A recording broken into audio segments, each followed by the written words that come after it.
Voilà, mes amis, les 2 mois précédents, nous étions particulièrement intéressés, vous vous en souvenez, à la relation entretenue par Jésus avec Marie, Marie de Nazareth, Marie Mère de Dieu, au travers de l'évangile de Saint Jean et l'évangile de Saint Luc, pour mieux comprendre le mystère de l'incarnation et constater également le rôle fondamental qu'a tenu Marie dans le ministère public de Jésus, ce qu'on appelle le ministère public de Jésus, autrement dit ces 3 années qui nous sont relatées dans les différents évangiles et canoniques et apocryphes.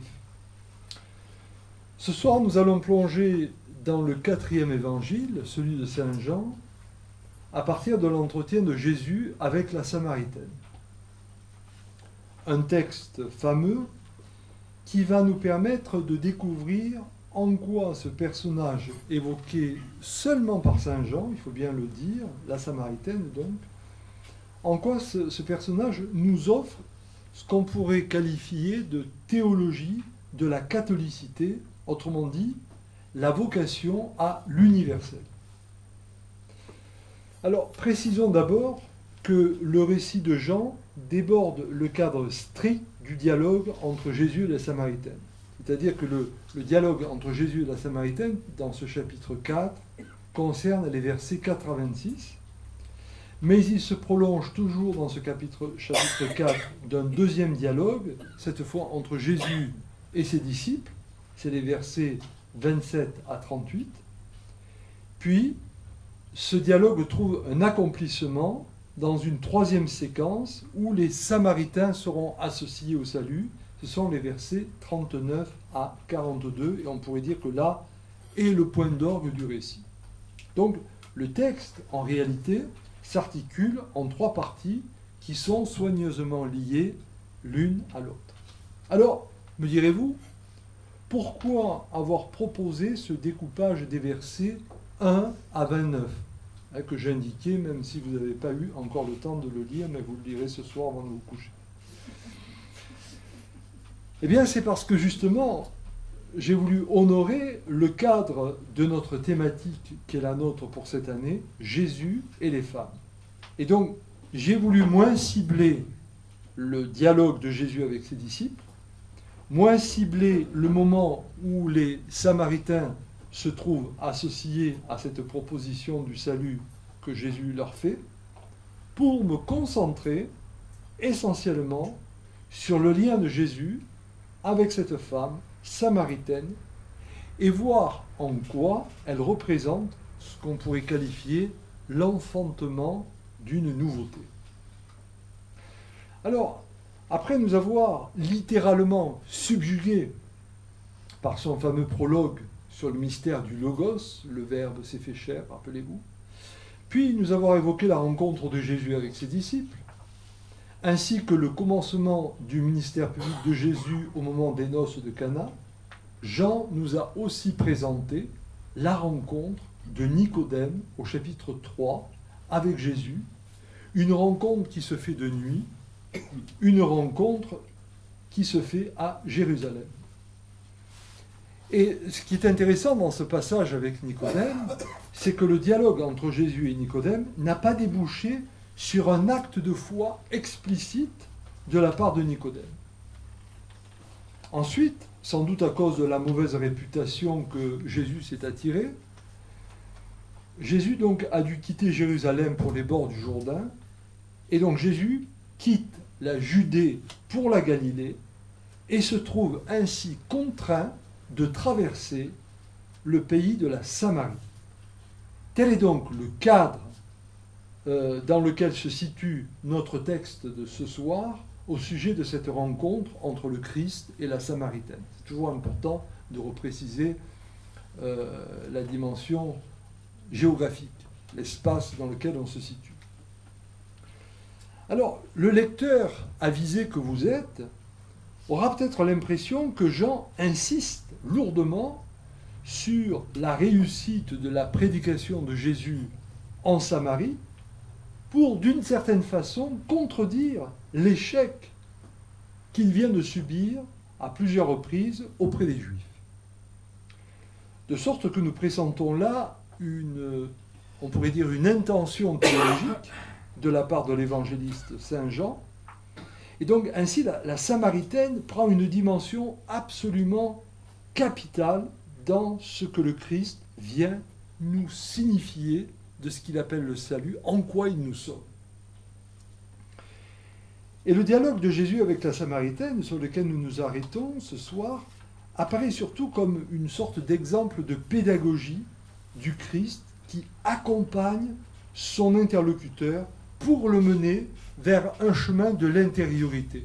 Je ne sais pas si certains d'entre vous se rappellent dans le final de l'évangile de Luc, ce qu'on appelle les disciples d'Emmaüs, hein, c'est après la résurrection, et comment il y a une espèce de cheminement que va faire Jésus pour amener ces braves gens qui avaient visiblement pas compris le sens de la résurrection, les amener à une conscience.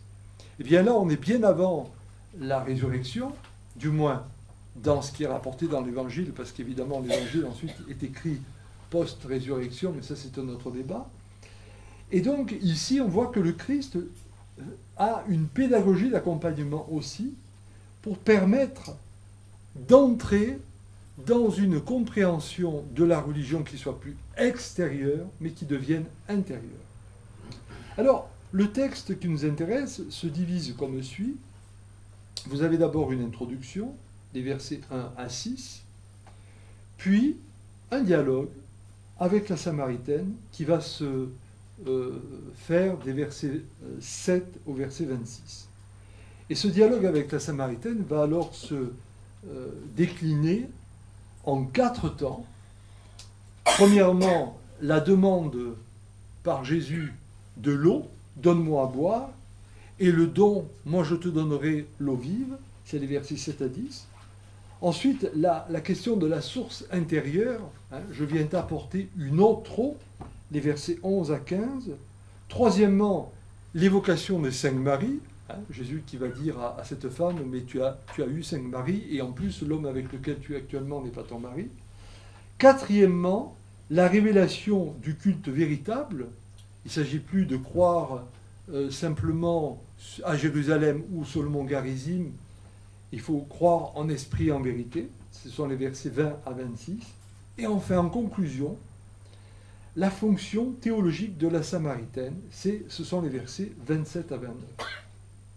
Et donc, dans ce passage, Jean vient nous signaler que cette rencontre avec la Samaritaine est le deuxième signe accompli par Jésus après celui de Cana. Cana, l'eau transformée en vin, rappelez-vous. Et bien là, c'est le deuxième signe. Un signe qui va inviter à dépasser une simple lecture ordinaire. Bon, brave femme samaritaine qui rencontre Jésus, pour développer un sens beaucoup plus interprétatif. Hein.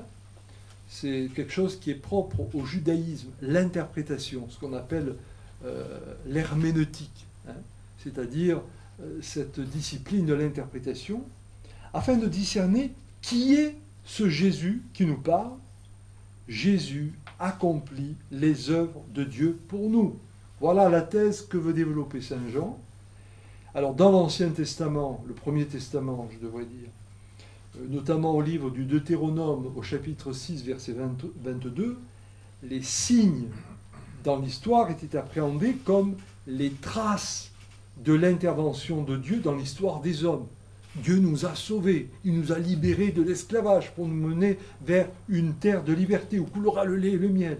Eh bien, dans les Actes des Apôtres, notamment au chapitre 2, verset 22, Acte 2, 22, Luc montrera que désormais le signe, c'est Jésus en tant que tel. Et par Jésus, nous avons le signe de Dieu au milieu de nous. Eh bien, ce chapitre 4 de Saint Jean, et notamment au verset 48, ce chapitre 4 de Saint Jean vient nous redire exactement cela. Il pose cette thématique.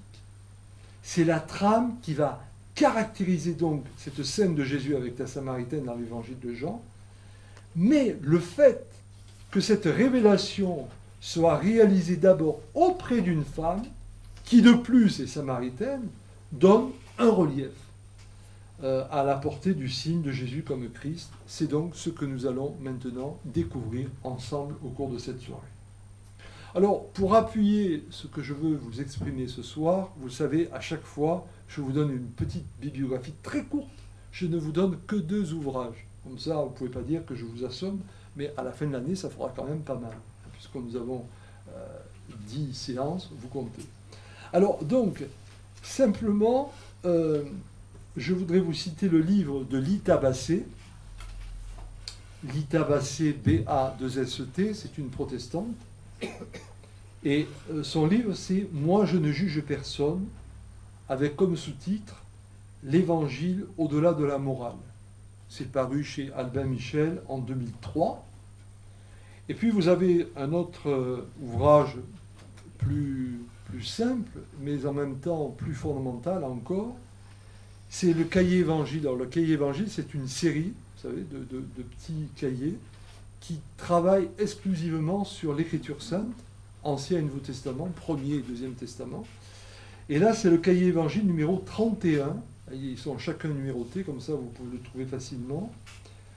C'est Jésus-Christ dans l'Évangile de Jean. Jésus-Christ dans l'Évangile de Jean, c'est édité au Cerf, et moi, mon édition est ancienne parce que je commence à être un vieux croulant. Elle date de 1980. Voilà. Alors, nous allons essayer d'aborder toute cette thématique ce soir autour de 4 questions, de 4 points, devrais-je dire. Premier point, l'évocation de la rencontre entre Jésus et la Samaritaine. L'évocation de la rencontre de Jésus avec la Samaritaine. Deuxième point, un double déplacement opéré par Jésus et qui est souligné par Jean. Troisième point, le nouveau rapport à la religion. Et quatrième point, pourquoi Saint Jean fait-il le choix de la femme samaritaine? Et nous verrons en conclusion combien tout cela nous amène à comprendre aussi la critique que fait de façon sous-jacente Saint Jean à la gnose. La gnose, le mouvement de la foi à partir exclusivement d'une connaissance ésotérique. Parce qu'après, il y a une gnose chrétienne, mais qui est un peu différente. Voilà, donc premier point, l'évocation de la rencontre entre Jésus et la Samaritaine. Ça va? Vous ne dormez pas encore? On peut y aller. Alors, Jésus dans ce passage, c'est assez intéressant, Jésus dans ce passage est demandeur d'un don, celui de l'eau. Donne-moi à boire. Et puis nous voyons cette femme qui va exprimer son étonnement. Pourquoi me demandes-tu à boire? Donc de cette improbable rencontre va naître un peuple nouveau, c'est-à-dire ce peuple samaritain qui accueille Jésus comme Messie. Mais si nous n'en restons pas à un dialogue interpersonnel, toi, moi, Jésus, la Samaritaine, nous allons vite découvrir ce dont il est d'abord question, c'est-à-dire du rappel de la distance qu'il doit y avoir entre Jésus et la Samaritaine, autrement dit, entre 2 cultures antagonistes sans relation. Puis, il est aussi question de l'eau vive, des 5 maris, de cette femme, du lieu où il faut prier, et de l'attente messianique, et de sa révélation. Alors, la femme ne reste pas auprès de Jésus, elle court porter la nouvelle. Elle est la première d'une population qui, en Saint Jean, va accueillir le Sauveur du monde, ce que nous dit le verset 45 de ce chapitre 4. Et outre la révélation sur l'identité de Jésus comme Messie, plusieurs vérités sur la religion vont alors apparaître. D'abord, la distinction entre juifs et non-juifs, qui est appelée à être dépassée. Ensuite, le lieu pour prier Dieu, qui n'est plus ni à Jérusalem, ni sur le mont Garizim, ce dont se prévalaient les Samaritains, mais dans le cœur de chacune et de chacun d'entre nous. Autrement dit, l'espace religieux n'est pas un espace géographique, mais l'espace religieux, c'est d'abord l'intériorité, l'être en soi de chacun. et ce sera souvent redit tout au long de l'évangile de Saint Jean, Dieu vient demeurer chez nous, en nous. Il le dira notamment au chapitre 14, verset 23, il le dira aussi au chapitre 15, versets 4 à 10. Mais, si nous reprenons la chronologie du passage qui nous intéresse, les 6 premiers versets introductifs donnent les éléments essentiels du récit. L'obligation de passer par la Samarie. Il devait passer. Alors cette Samarie est intéressante parce que, évidemment, ça fait référence à Sichar, Sichem. Autrement dit, là où Dieu s'était adressé à Abraham pour promettre à ce pays une postérité. Je vous renvoie dans le Premier Testament, dans l'Ancien Testament, au livre de la Genèse, le chapitre 12, verset 6. Autrement dit, ce lieu qui est considéré comme hérétique, ce lieu qui est considéré comme étranger, est le lieu où il y a eu une première révélation faite par Dieu, il y a très longtemps. Donc c'est un lieu porteur d'un passé de prière, porteur d'un passé d'adoration. Par ailleurs, le hasard de la rencontre avec la femme, à partir de la fatigue de Jésus, qui assume donc notre humanité, comme nous il est fatigué, va se passer autour d'un puits, le puits de Jacob. Alors justement, ce puits, mes amis, ce puits est très important. Parce que ce puits, c'est le lieu de la vie, et notamment, le puits est souvent le lieu de la rencontre amoureuse. Aujourd'hui, pour faire une rencontre amoureuse, on peut aller en boîte, on peut aller sur les sites de rencontres, on peut aller, vous voyez, voilà. Bon, à l'époque, il n'y a pas les sites de rencontres, on n'a pas encore Internet, on n'a pas non plus les boîtes de nuit, hein, mais il y a le puits, parce qu'on est dans un pays chaud, et donc là où il est agréable de se retrouver, c'est notamment à l'ombre d'un arbre, et surtout auprès d'un puits, voilà, pour se désaltérer. Alors, on a ceci qui est présenté notamment dans le Premier Testament, dans l'Ancien Testament, au livre de la Genèse, notamment dans le chapitre 24, verset 29, quand le serviteur d'Abraham va rencontrer Rebecca et qui va demander à cette Rebecca à boire. Et dans son attitude d'accueil qu'elle va avoir, ce serviteur d'Abraham va comprendre que cette femme est tellement merveilleuse, tellement extraordinaire, qu'elle est la promise que recherche le fils de son maître, Isaac. Et donc, cette rencontre va permettre la rencontre entre, Rebecca et Isaac. Ou encore, vous avez un autre passage également, toujours à propos de ce puits. Hein. Vous avez l'Exode au chapitre 2, les versets 15 à 22. Quand Moïse, si vous ne l'avez pas lu, vous vous rappelez au moins le film des 10 commandements, quand Moïse va défendre les 7 filles de Jéthro qui sont attaquées par des bergers, et du coup, Moïse va recevoir une des 7 filles de Jéthro, Sipora. Il y a donc ici, dans cette rencontre entre Jésus et la Samaritaine, une symbolique nuptiale au travers de ce souvenir de l'épisode de la rencontre d'Isaac et de Rebecca, ou de Moïse et de Sipora, mais une rencontre nuptiale qui ne se réduit pas à une rencontre entre Jésus et la Samaritaine. Je ne suis pas en train de vous dire que Jésus draguait la Samaritaine. Mais une rencontre nuptiale dans le sens où le Christ va rencontrer la nouvelle humanité qu'il appelle. Et là, ça fait référence à quoi dans l'évangile de Saint Jean? Ça fait référence au moment où Jésus est sur la croix, dans l'évangile de Saint Jean, le chapitre 19, verset 28, et où, au moment où il va mourir, un peu avant, il va dire « j'ai soif ». Et ce « j'ai soif », ce ne sera pas simplement « j'ai soif parce que je suis en train de crever sur la croix », bien sûr, il y a ça, mais derrière Saint Jean veut nous faire comprendre que, mourant pour aller vers la résurrection, il nous dit « j'ai soif », comme il a dit « j'ai soif » à cette Samaritaine, pour appeler la compréhension de la foi. J'ai soif de la nouvelle humanité. J'ai soif de l'homme nouveau. J'ai soif de l'avènement du royaume que je suis venu instaurer. Mais le puits, s'il peut être considéré dans une symbolique nuptiale, ce que je disais, il est aussi associé à l'Exode et donc à la loi. Pourquoi à la loi? Parce que dans le temps de l'Exode, on crève de soif, et donc il faut trouver des points d'eau. Et trouvant les points d'eau, petit à petit, on va se rapprocher du mont Sinaï, où l'on va recevoir la Torah. Ainsi, il y a un lien entre le don de la loi et le don de Dieu au travers de l'eau.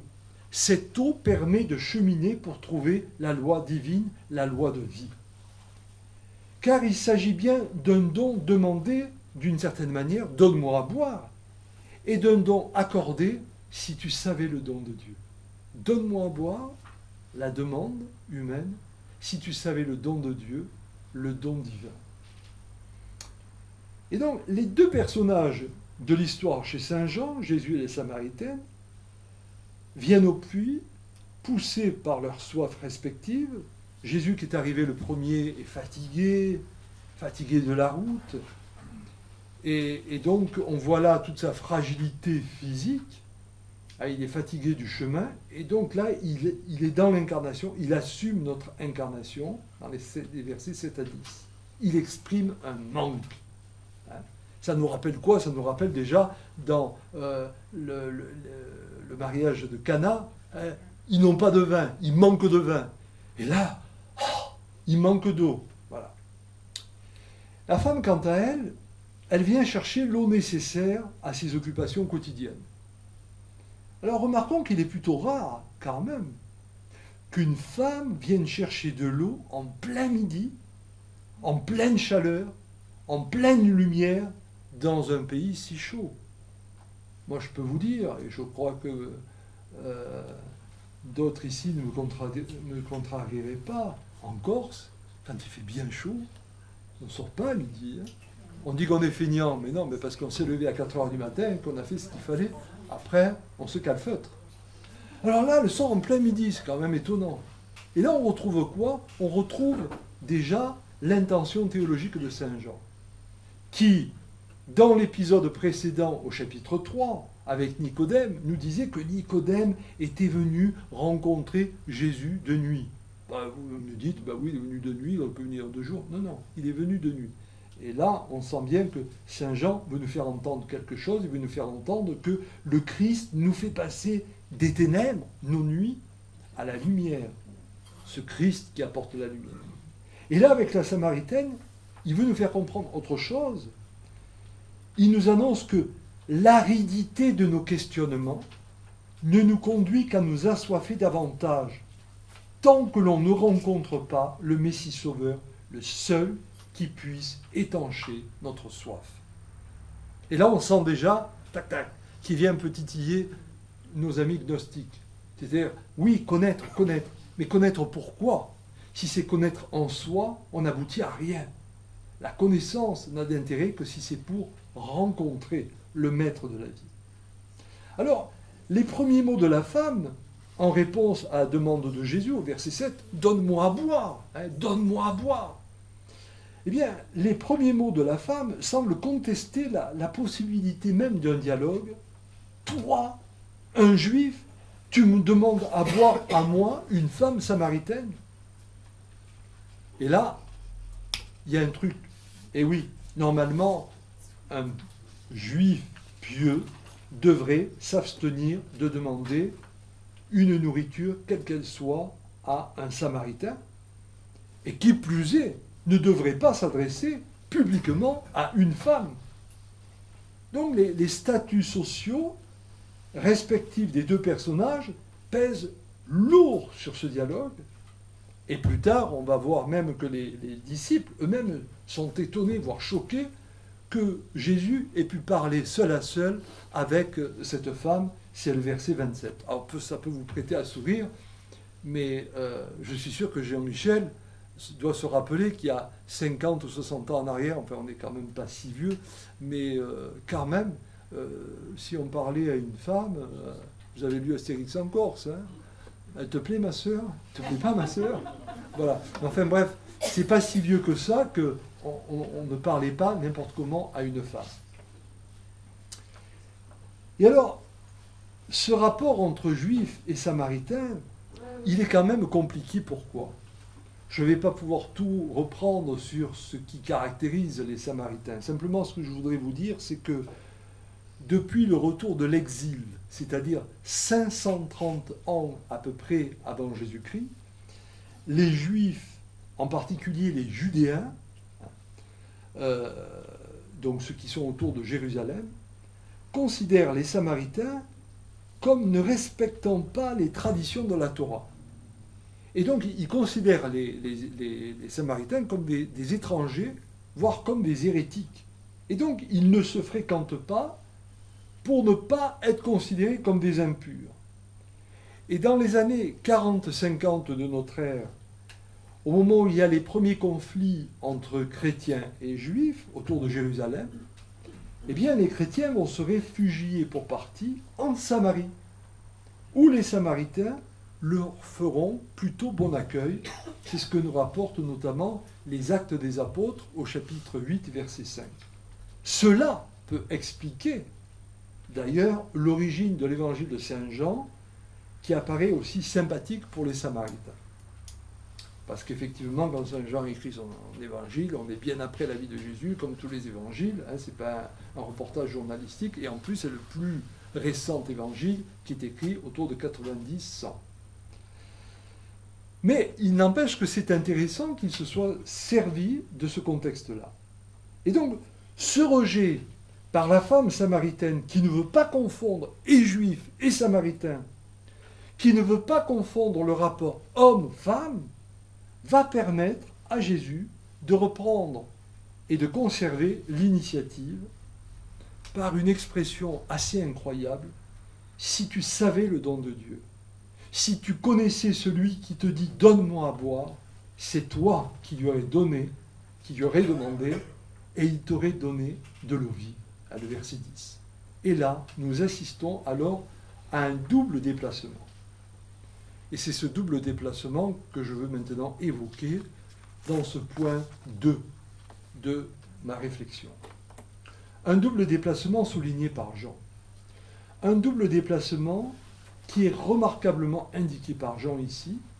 On passe du puits matériel à Jésus assoiffé, et on passe de Jésus assoiffé à celui qui donne à boire. Donc, celui qui a soif, c'est lui qui désormais donne à boire, et donc le don offert n'est plus l'eau du puits, qui pourrait être stagnante, mais c'est l'eau vive.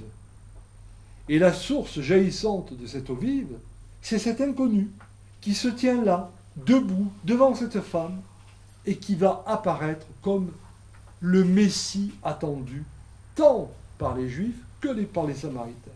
Et Jésus l'affirmera au verset 26, « Je suis ce Messie, moi qui te parle ». Donc ce changement de perspective introduit le second moment du dialogue. La Samaritaine regarde Jésus, non plus comme un Juif seulement, mais le verset 11 nous dit, elle commence à le regarder comme Seigneur, peut-être plus grand que leur patriarche Jacob, verset 12. Et donc elle vient de faire une expérience qui la bouleverse profondément, qui ouvre son cœur à la réception de la révélation, et donc sa réponse, mais tu n'as rien pour puiser, ressemble peut-être à une méprise, mais une méprise qui en fait est un timide aveu qui est là pour nous faire entendre que désormais, elle doit aller au-delà de ses attentes, au-delà de ses aspirations, au-delà de ses désirs. Et il faut comprendre les paroles de Jésus comme l'annonce alors de la fécondation de cette femme. Il lui dit, « L'eau que je donnerai à quiconque la recevra deviendra en lui source jaillissante en vie éternelle. » Verset 14. Et la femme y consent et demande, « Seigneur, donne-la-moi cette eau que je n'ai plus soif. » Alors, au sujet de la symbolique de l'eau, il semble que le puits donnait accès à une source en profondeur Et cette source en profondeur nous ramène à toute la thématique de l'eau vive que l'on trouve déjà dans le Premier Testament. Et Jésus, ici, apparaît comme celui qui va nous donner accès à cette eau vive. En effet, dans l'Ancien Testament, vous avez plusieurs psaumes, je ne vais pas tous les citer, qui souvent nous disent, et pour ceux qui viennent quelquefois à la messe, vous l'avez entendu dans les psaumes, « Mon âme a soif du Dieu vivant », ou alors « Vers les eaux du repos, il me fait reposer ». Et surtout, n'oublions pas le chapitre 47 du livre d'Ézéchiel, qui annonce que du temple va sortir une eau vive qui va irriguer toute la terre, toutes les nations. Autrement dit, dans cette vision que donne Ézéchiel dans son chapitre 47, l'eau vive qui va sortir, qui va jaillir du temple, c'est l'annonce que Israël, qui a reçu une élection, Dieu l'a élu, il n'est pas élu pour lui, mais il est élu pour propager la bonne nouvelle, pour annoncer la bonne nouvelle à tous. Et donc, le puits évoque bien sûr la loi, puisque du temple va jaillir cette eau, du temple va jaillir la loi qui vient, qui vient réveiller la conscience de toute l'humanité. Et donc là, nous avons toute l'origine du malentendu entre Jésus et la Samaritaine, entre la dimension physique et la dimension symbolique de l'eau. La femme fait le parallèle entre Jésus et le patriarche Jacob. Serais-tu plus grand que notre père Jacob, verset 12. Une remarque un peu ironique, peut-être un étonnement. Jésus l'intrigue. Et elle va chercher donc à mieux le connaître. Et le dialogue qui s'installe ensuite va nous amener peu à peu à l'identité de cette femme qui nous révèle que cette femme, elle a eu 5 maris, et puis elle vit avec un homme qui n'est même plus son mari. Jésus ne s'adresse pas à la Samaritaine en tant que femme, effectivement, mais en tant qu'humain. C'est-à-dire, ce que je voulais dire par là, c'est que s'il avait dû s'adresser à la femme, il aurait été bloqué par les usages.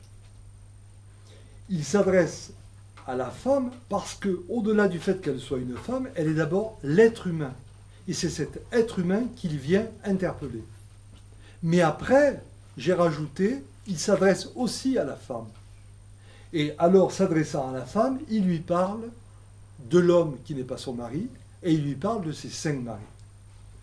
Donc ce que je veux dire par là, c'est que la première rencontre que nous avons avec le Christ, c'est pas de nous rencontrer parce que nous sommes hommes ou femmes, mais c'est de nous rencontrer parce que nous sommes humains. Et c'est important, pourquoi ? Parce que, parlant ainsi, nous allons pouvoir sortir d'un débat stérile, à mon avis, qui consiste aujourd'hui à faire entrer dans le débat ecclésial le débat de la société, où on nous parle toujours de l'égalité de l'homme et de la femme. Parce que je suis le premier à considérer que la femme n'est pas véritablement en place dans nos églises, par exemple. D'accord ?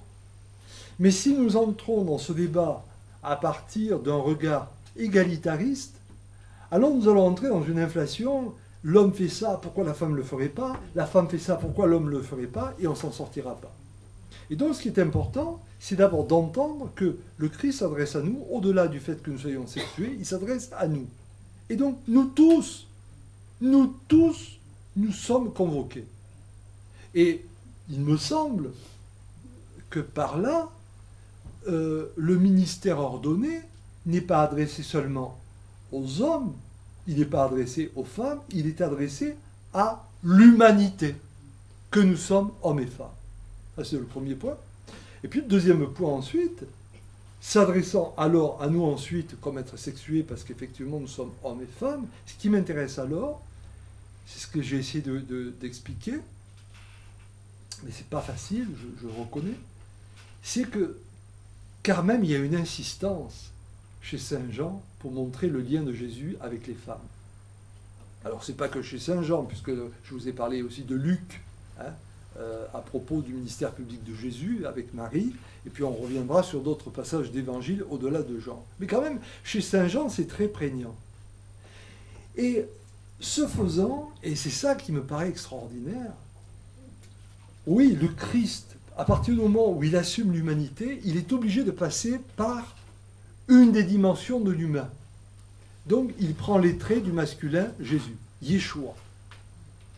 Mais il va toujours aller à la rencontre du féminin, comme s'il y avait une espèce d'appropriation de l'autre côté de l'humain pour dire c'est la rencontre masculin-féminin qui est convoquée dans le Christ. Comme si nous ne pouvions pas réduire le Christ à la personne de Jésus, mais que le Christ surgit à travers la personne de Jésus dans la rencontre qu'il fait, et qu'il fait notamment avec ces femmes, qu'est Marie de Nazareth, qu'est Marie de Magdala, qui est là ce soir, la Samaritaine. Et là, il y a quelque chose d'absolument fort, mais révolutionnaire aussi.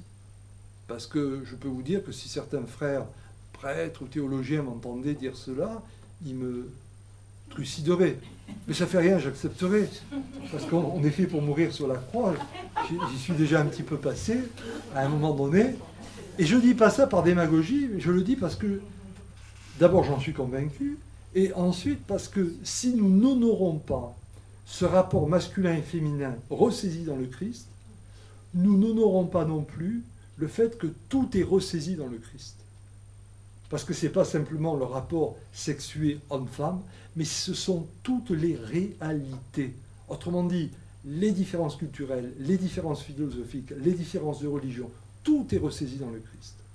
C'est cela qui me paraît essentiel au travers de ce débat. Mais vous avez raison, donc il ne faut pas rester ciblé simplement sur le fait de dire il appréhende l'humain et pas la femme. Il appréhende aussi la femme.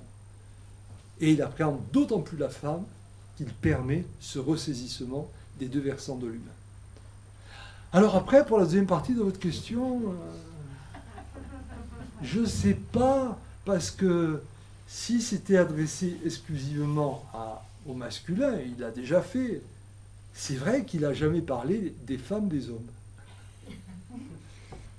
Et là, on retrouve bien sûr le contexte culturel dans lequel on est, mais je pense aussi qu'il y a ce clin d'œil qu'il ne faut pas mésestimer, c'est que derrière ces 5 maris, il y a aussi l'évocation des 5 dieux qu'honoraient les Samaritains, et qu'on retrouve dans le 2e livre des Rois. Alors, autre question. Allez-y. Bon, maintenant, les hommes, vous avez le droit à la parole, parce que c'est... Ah ben voilà, c'est le couple parfait. Ah, ça, c'est merveilleux. Le puits, l'eau qui rassemble et qui... les amoureux. Moi, mon père, vous n'avez pas parlé du puits, de l'eau qui, justement, amène des conflits. Ah, là, vous faites allusion au conflit de l'eau actuellement, la guerre de l'eau qui se profile. Non, Asia Bibi, par exemple, voilà. qui est allée chercher de l'eau. La chrétienne qui a été prendre de l'eau et qui est... Ah oui, en Pakistan. Je suis très pas sûr. En Afghanistan. Je n'ai pas compris. Pakistan. Ce qui se passe actuellement avec la... C'est une chrétienne. C'est une pakistanaise chrétienne qui, pour se désaltérer, est allée boire dans un puits qui était réservé aux musulmans. Et ça a été considéré comme un blasphème. Donc elle a été condamnée à 8 ans de prison. Ah, c'était en Indonésie, ça, non au Pakistan. Au Pakistan, ah oui, au Pakistan, oui, Et c'est ça. elle a été condamnée à 8 ans de prison, et donc elle sortait de prison. Mais au Pakistan, elle est menacée de mort ou de retourner en prison. Et personne ne veut l'admettre, même en Europe. Par exemple, la Grande-Bretagne refuse de lui accorder le droit d'asile parce qu'elle a peur que ça crée des dysfonctions dans la communauté pakistanaise. Ah oui, parce qu'il y a une forte communauté musulmane pakistanaise en Grande-Bretagne, oui. Je vais revenir avec madame, vous avez très bien expliqué ce que je voulais dire, et je vais aller plus loin. la lâcheté que nous, oui, nous sommes lâches. Comment l'Europe ne peut pas. Attendez, je passe. Comment l'Europe, nous chrétiens, ne pourrions pas faire venir cette femme et la sauver, oui, la sauver parce qu'elle mourra. Et est-ce que alors maintenant on va parler du dogme, est-ce que le Vatican ne pourrait pas faire quelque chose? Est-ce que le Vatican n'est pas un État? Est-ce que le Vatican ne pourrait pas faire venir cette chrétienne, cette fille que Dieu a amenée avec... elle est baptisée. Moi, je ne comprends pas qu'on puisse la laisser comme ça. Mais la France, normalement, risque de la faire intervenir. Alors, Le problème, quand même, est que sa famille est en Grande-Bretagne. Comment? Sa famille s'est déjà exilée en Grande-Bretagne. Oui, d'accord, mais je veux dire... Oui, C'est pour ça qu'elle demandait. elle demandait, mais pourquoi nous, chrétiens, les pays chrétiens, entre parenthèses, pourquoi on a cette lâcheté à l'heure actuelle? alors là, on quitte un peu le texte et on entre dans ce qu'on appelle la géopolitique. Je vous rejoins, ou je te rejoins, parce que je croyais qu'on se tutoyait. Je te rejoins quand tu parles de lâcheté, tu as raison. Tu as entièrement raison. Après, le problème de la géopolitique fait qu'aujourd'hui, le monde musulman dans son ensemble, qu'il soit sunnite, chiite, wahhabiste, etc., est en ébullition. Et on voit bien que ce qui se passe aujourd'hui, par exemple,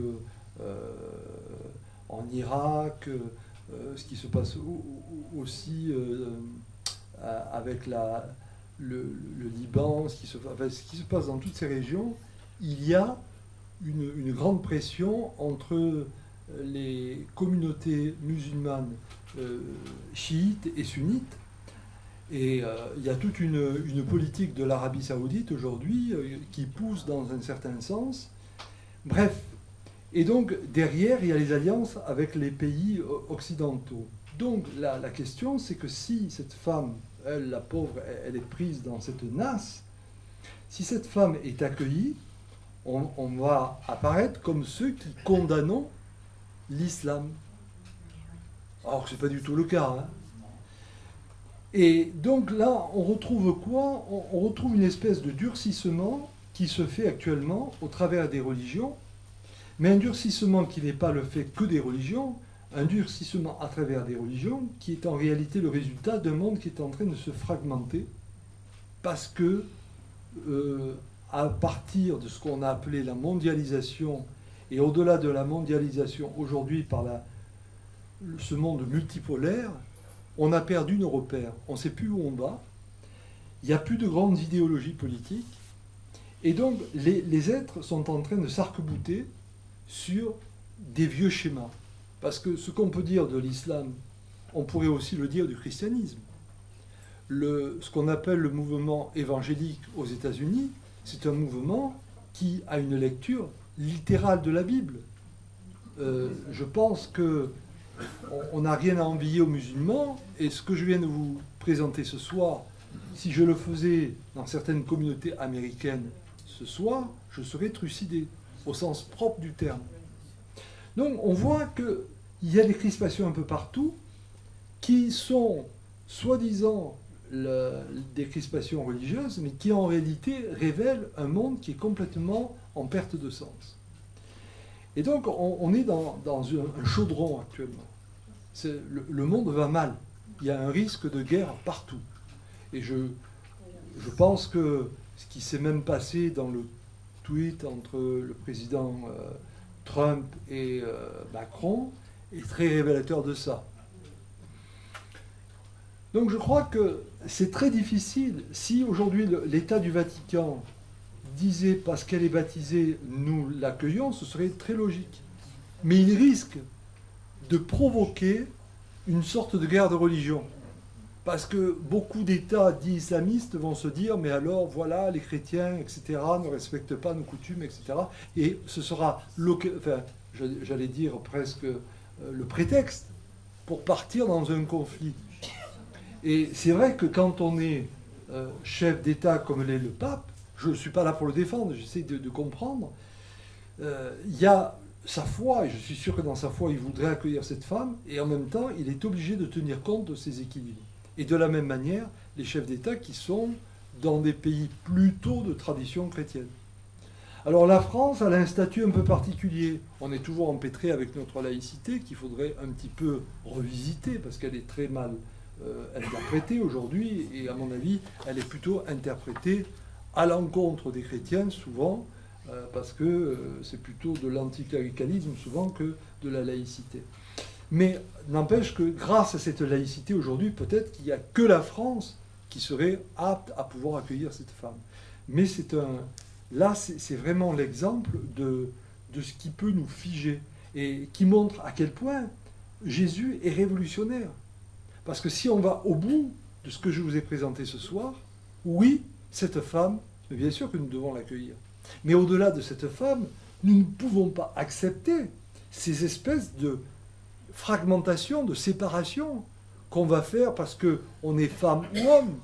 On va revenir aussi à toutes les ségrégations qui ont pu exister. On va peut-être pouvoir revenir au fait de dire là c'est les blancs, là c'est les noirs, etc., etc. Donc là, nous sommes vraiment dans une période de notre monde qui peut... L'histoire est en train d'hésiter. Hein. Elle bégaye, l'histoire, actuellement. Et on peut partir vers une catastrophe. Tout peut arriver. Donc, voilà. Mais enfin, ce n'est pas l'objet totalement de notre texte. C'est pour ça que j'en ai pas parlé, quoi. Voilà. J'ai pas voulu déborder sur le texte parce que le Christ, c'est quand même, est allé vers les Samaritains qui étaient rejetés par les Juifs. Tout à fait. Donc il a eu le courage, lui, Tout à fait. de faire de prendre ce qu'il y avait à prendre, quoi. Il a pris parti, quoi. Hein. Il a eu le courage. Tout à fait. Non, mais je suis d'accord avec vous. Mais vous voyez, bon, après, on peut avoir des attitudes personnelles. Moi, je peux vous dire que je m'en suis pris plein la figure pour certaines prises de position. Bon, voilà. Mais là, en l'occurrence, dans l'exemple que vous donnez, si je prends l'exemple du pape, il est aussi responsable de toute une communauté, pas simplement au Vatican, mais des chrétiens qui représentent un peu plus d'1 milliard d'hommes, et on va rentrer dans des conflits. Ouais, des chrétiens qui se font massacrer. Voilà. Mais c'est vrai. Mais alors là, on pourrait parler aussi de tous les chrétiens d'Orient qui sont massacrés aujourd'hui et pour lesquels je trouve qu'on ne se bouge pas beaucoup non plus.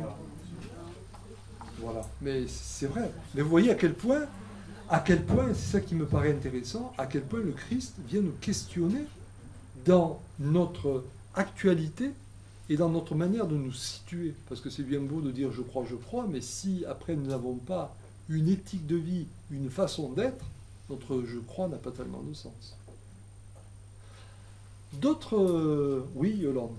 Pour revenir à ce que vous disiez, on sent quand même justement cette tension. On n'entend pas. Ah, pardon. On sent justement cette tension, et je crois que même dans des discours, quelquefois, certaines émissions, on sent le ton monter ou des agressivités monter.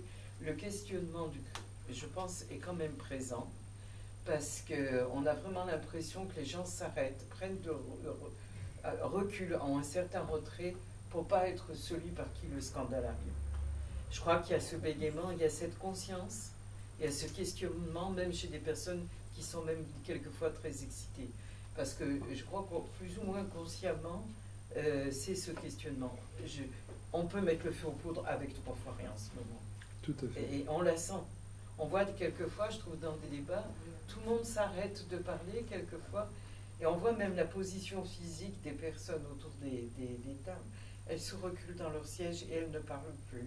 Donc le questionnement est là quand même. Et ce qui est intéressant, c'est que justement le Christ nous met dans un questionnement pour signifier que la vérité, c'est pas d'être dans une certitude contre d'autres certitudes, mais que la vérité, c'est dans ce déplacement que nous devons vivre les uns vers les autres. Autrement dit, quitter nos anciens schémas pour entendre l'autrement possible.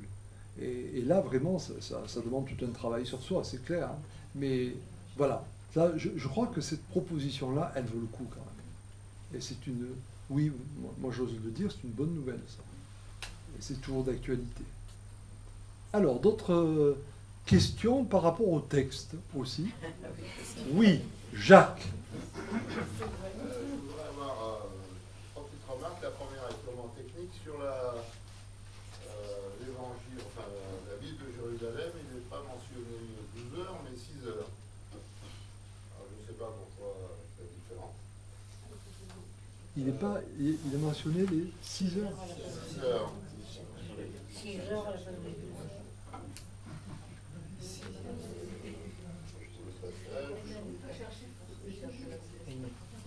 C'était environ la 6e heure. Dans la traduction de la Bible de Jérusalem. Mais dans la traduction de la Tob, c'est aussi la 6e heure. Et pourquoi on dit qu'il fait chaud J'ai pas parlé de la 12e heure. Non, pas la 12e heure, mais qu'il fait chaud. La 6e heure, c'est quoi? Ah oui, d'accord. Oui. Vas-y, continue alors. J'y étais pas. Bon, c'est un détail. D'accord, d'accord. C'est pas un détail. Le deuxième point, c'est que dans le dialogue entre Jésus et la Samaritaine, ça me rappelle fortement la maïotique de Socrate. Mais je me pose, il y a un passage qui me pose un problème, c'est que j'ai du mal à comprendre ce que moi j'interprète sûrement mal, mais comme une divination de Jésus quand on a l'impression qu'il a deviné qu'elle avait 5 maris. Et je poursuis encore. Et de là, on dit la Samaritaine dit qu'il est prophète. Enfin, je pense faire une faute de goût, d'interprétation.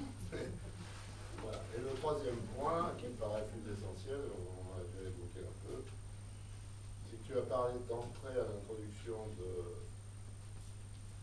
catholicisme au sens universaliste. Et à la fin, tu as parlé d'une nouvelle approche de la religion. Moi, il me semble que tout ça est lié à la conception qu'on se fait de la vérité. N'ayant jamais rencontré Dieu ni le Christ, je ne peux pas dire que c'est ma vérité. C'est pas ça que je considère comme la vérité, mais que je veux bien passer le concept de vérité au-dessus de tout, mais sans l'avoir rencontré. Et je voudrais savoir ce que tu penses du syncrétisme à ce propos.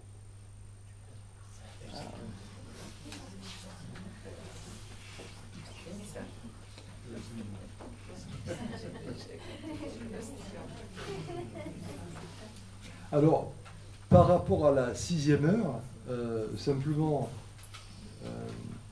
si tu vas regarder la note qui est donnée au niveau de la tombe, on te précise, c'est-à-dire midi, le milieu du jour, à la 6e heure.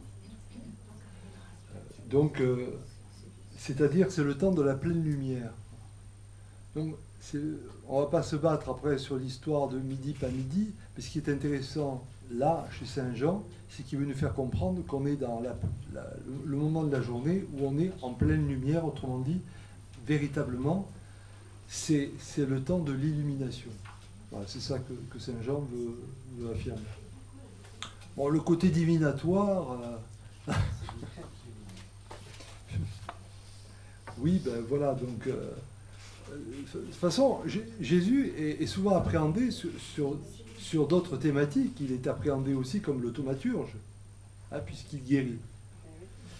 Donc là, il est appréhendé un petit peu comme le prophète, mais dans le mauvais sens, alors parce que le prophète, c'est pas celui qui est dans la divinisation, enfin dans la divination, mais comme celui qui annonce le sens de l'histoire. Le vrai prophète, c'est ça. Après, celui qui annonce l'avenir, c'est plutôt un voyant. Alors, mais c'est intéressant parce que chaque fois que des titres sont donnés comme ça à Jésus, on voit qu'il y a une espèce de progression dans la compréhension de qui est Jésus, mais que ce qu'est Jésus n'est pas encore acquis. Donc il y a un cheminement de la conscience des personnes. Et je crois que c'est ça qui est le plus intéressant, c'est de voir que c'est pas immédiat, mais que les êtres sont en recherche. Ce qui nous renvoie à nos propres recherches. Qui es-tu? Qui suis-je pour vous? À la grande question que posera Jésus à ses apôtres après les avoir envoyés en mission dans le chapitre 16 de Matthieu. Mais ta troisième question est redoutable.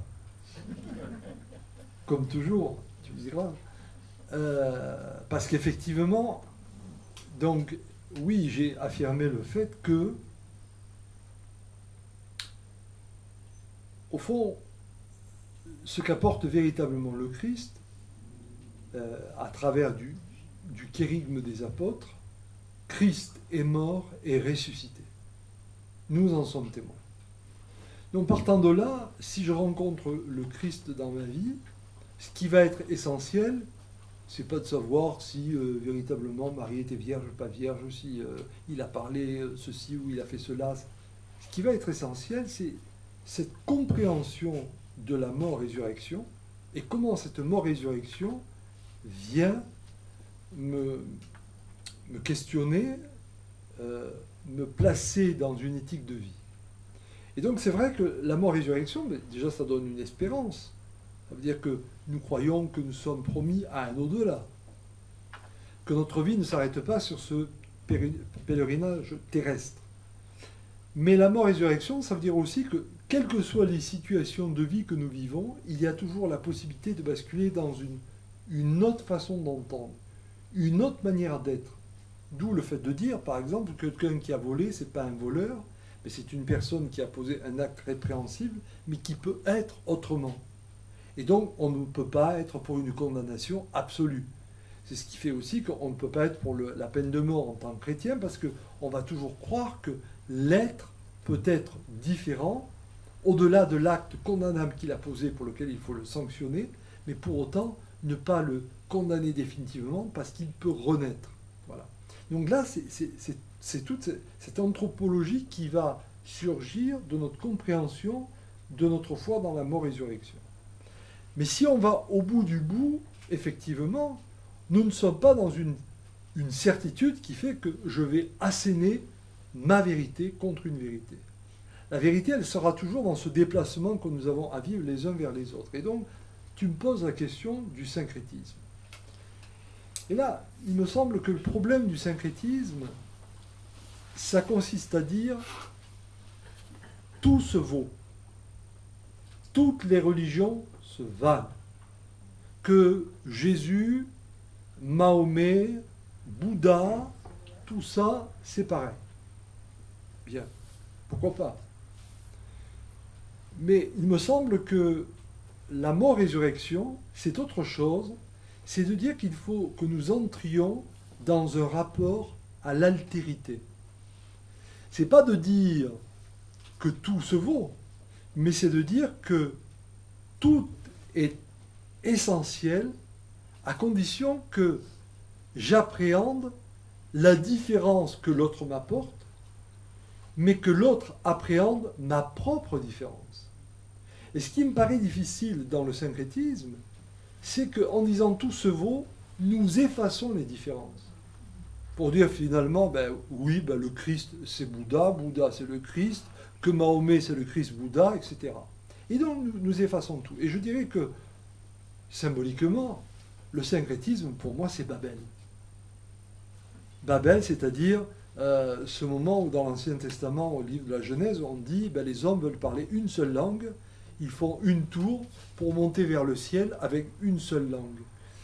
Et Babel va être détruit à Pentecôte. Autrement dit, nous sommes capables de nous entendre tous, parce que nous sommes tous insufflés par le même souffle, et pourtant nous parlons des langues différentes. Et véritablement, la mort-résurrection, ça veut dire qu'il faut que nous assumions la différenciation. Et je crois que la crise de l'humanité depuis que l'homme est homme, c'est le refus de la différence, c'est Caïn qui tue Abel. Et le syncrétisme, à partir du moment où nous sommes pareils, je tue l'autre ou je me tue pour que nous devenions semblables. C'est un mimétisme. Et le syncrétisme, de ce côté-là, me paraît extrêmement dangereux. Il faut que nous soyons capables d'épouser nos différences. Voilà ce que je te répondrai par rapport à la question du syncrétisme. Grand débat.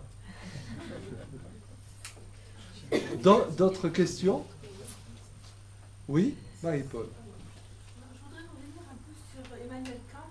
Vous avez la dardure un peu envers lui, parce que c'est lui qui a dit que le christianisme n'était pas une religion cultuelle, mais une religion morale. Et c'est ça la grande différence.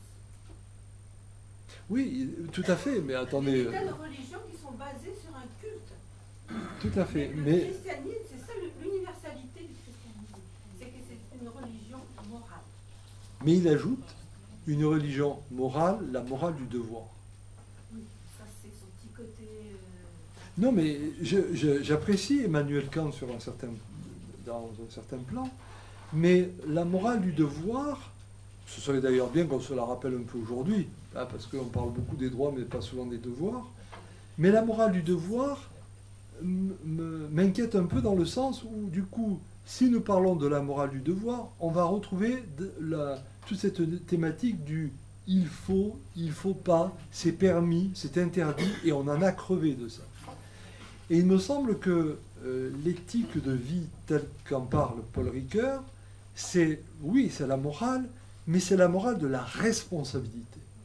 Et dans la notion de responsabilité, on va au-delà du devoir, c'est-à-dire que dans la responsabilité, il y a la notion de solidarité, mais une solidarité qui n'est pas assistanat, mais qui est engagement de moi vers l'autre et de l'autre vers moi. Voilà. Et nous sommes tous responsables les uns des autres. Alors ça m'intéresse. Alors si on arrive à redigérer un petit peu Kant dans la notion de morale du devoir, dans l'approche de la responsabilité, j'adore. Mais il faudrait rajouter ce mot responsabilité. Et c'est ça qui me paraît un petit peu manquant et que j'apprécie, je ne suis pas le Ricoeur, mais pas uniquement, que j'apprécie évidemment, mais j'hésite à vous en parler parce que je vous ai bassiné avec ça, mais avec Emmanuel Lévinas. Voilà. Emmanuel Lévinas qui nous dit « le visage de l'autre me fait obligation ». Alors on pourrait dire « morale du devoir », responsabilité. Et le problème d'aujourd'hui, c'est que nous sommes dans l'irresponsabilité.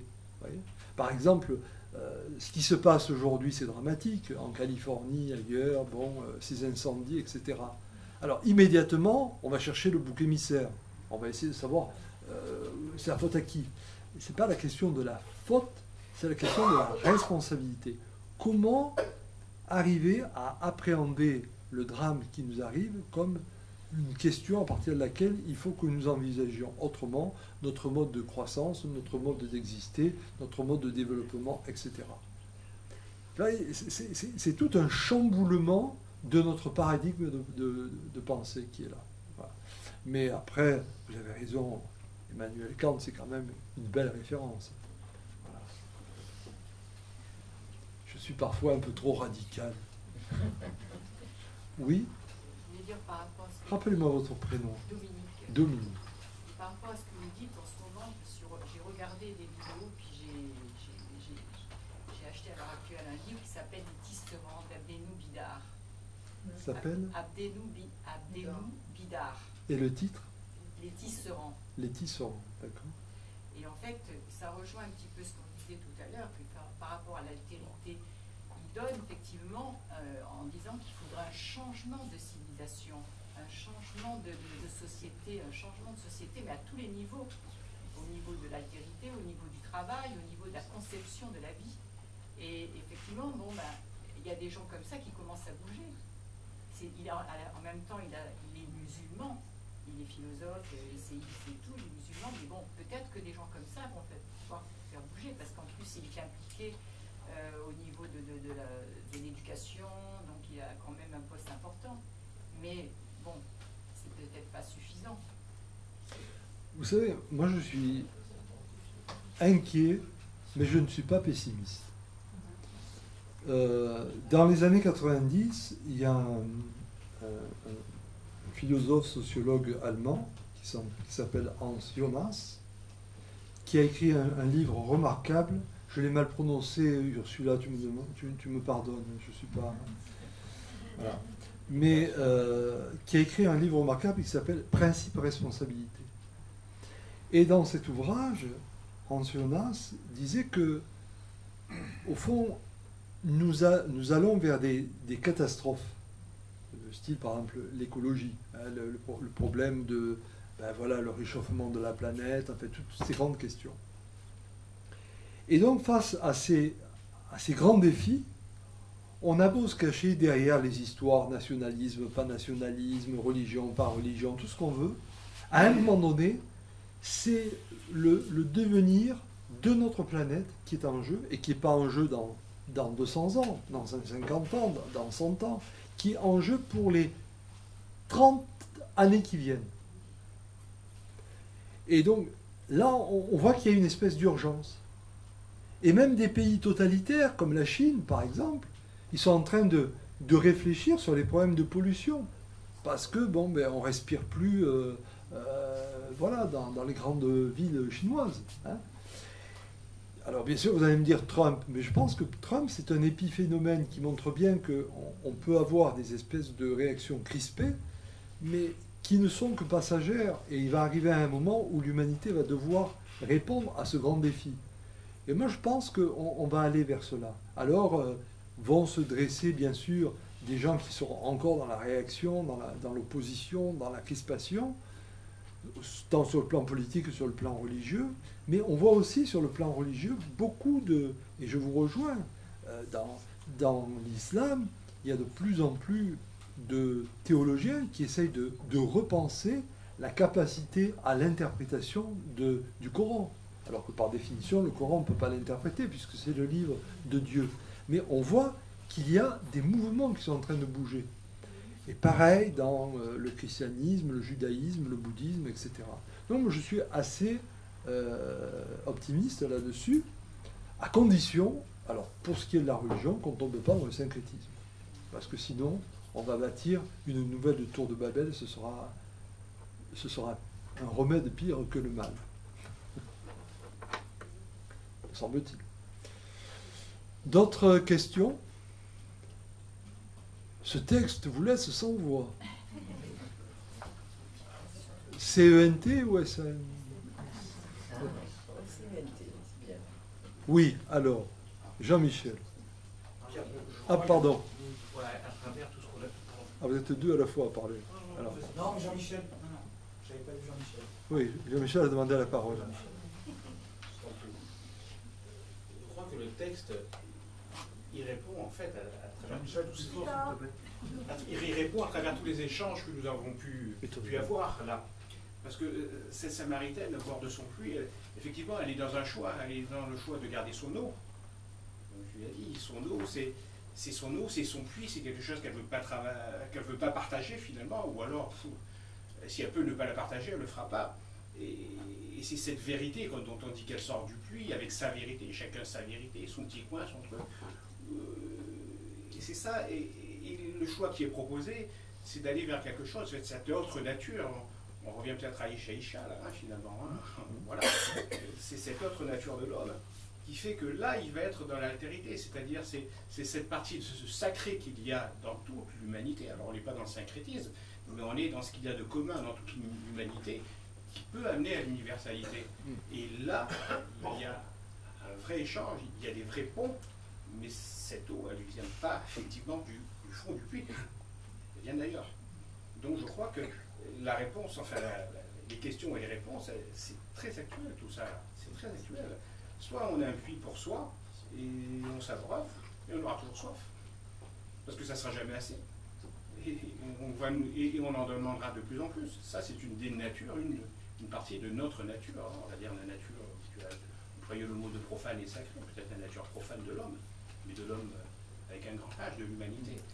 Mais la nature sacrée, elle devrait aller vers cette possibilité d'universalité, d'acceptation et d'altérité. Et je crois que le message est quand même extrêmement pertinent. Si on voit l'histoire de cette manière-là, alors on est dans un univers quand même, enfin tout au moins, il y a quelque chose qui est du symbolisme, et le symbolisme il permet effectivement des interprétations multiples. Mais j'aime bien le voir de cette manière-là. Et effectivement, cette réconciliation des êtres primordiaux, on dit chez Isha, hein, c'est la chute, hein, c'est retomber dans un état édénique. Voilà. Après la chute adamique, quelque part. Moi j'aime bien le message de cette manière-là. Voilà, je le voir comme ça. Et c'est pour ça que c'est peut-être, c'est une très forte réponse quand même qu'il y a dans cette partie-là, mais à beaucoup de choses. Hein. Alors bien sûr, il faut dépasser un petit peu l'interprétation basique cléricale, c'est vrai. Mais au-delà d'une interprétation cléricale extrêmement souvent très limitée, ben, il y a un message, vraiment un message universel, enfin, je trouve, je pense. Oui, et je crois qu'en ayant cette interprétation, on ne force pas le trait, parce que, par définition, Saint Jean est dans un débat avec le monde gnostique. Et ce débat avec le monde gnostique consiste à dire, si on pense pouvoir accéder à la transcendance au travers d'une connaissance, on va toujours être dans un réductionnisme. Et on a besoin d'une connaissance, mais pour accéder à une dimension de ce que je qualifierais de l'autre-té, c'est-à-dire le mystère, le dévoilement. Voilà. Et véritablement, là, Saint Jean nous appelle donc à un travail d'interprétation, et pour moi c'est un évangile qui est d'une puissance inouïe. Mais pour revenir sur le thème qui est le nôtre cette année et donc ce soir, cette place de la femme. Et en préparant cette conférence pour vous ce soir, j'étais quand même ébloui de revenir sur, Marie de Nazareth au commencement, Marie de Magdala à la fin, et au milieu, la Samaritaine. Et toujours la femme, toujours la femme. Et pas pour tomber dans le féminisme, mais pour vraiment percevoir à quel point il y a cette espèce de rapport Ish et Isha, pour dire la plénitude du Christ. Et donc le Christ s'incarne dans ce lien de l'Ish et de l'Isha. Et ça, il faudrait qu'au niveau de nos églises, nous l'entendions aussi. Grand débat. Alors mon ami, tu voulais finir, alors vas-y. Ouais, on en revient toujours à l'eau. Tout à l'heure, Ouais. tu as parlé de l'ancien homme et le nouvel homme. Et se fait toujours par l'eau. Hein, on a parlé de baptême. Voilà.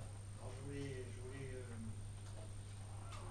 tu en as parlé, on en parle souvent, ça revient toujours l'eau. L'eau, le baptême, l'ancien et le nouveau homme. Oui, parce que ce qui est fort dans le christianisme, c'est pas simplement de dire je crois, mais c'est comment je vais devenir à l'image de celui qui se donne à moi. Voilà. C'est ce qu'on appelle donc la déification, la divinisation ou la sanctification. Mais j'aime pas trop le mot sanctification, parce que c'est tellement chargé au plan ecclésial de choses épouvantables.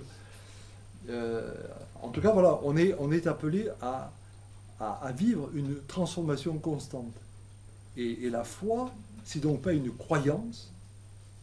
Il y a 3-4 ans, je me rappelle, j'avais fait toute une série de conférences sur la différence entre foi et croyance. La foi n'est pas une croyance, la foi est une dynamique de transformation pour être des êtres éthiques.